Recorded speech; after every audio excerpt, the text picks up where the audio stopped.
Hi, I am Dr. Arjun. I am a specialist oral and maxillofacial surgeon. I work with NMC Medical Center, Sharjah and Shaba.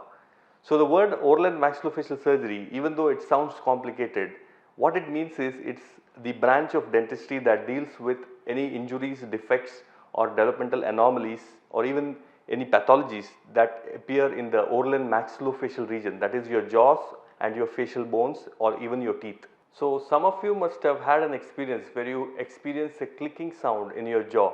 It could be heard right around this region below your ears, and you might be wondering what it is. It might happen when you're eating, it might happen when you're yawning or even when you're having your food. So what does the clicking sound indicate? So what this is known as is the anteromedial disc displacement of your temporomandibular joint. I know it sounds too much, but basically your joint of your jaw is articulated between two bones and it has a disc in between those two bones. So what happens in this case when you have clicking is the disc moves slightly forwards and that creates this clicking sound where when you open your jaws the disc tries to go back in.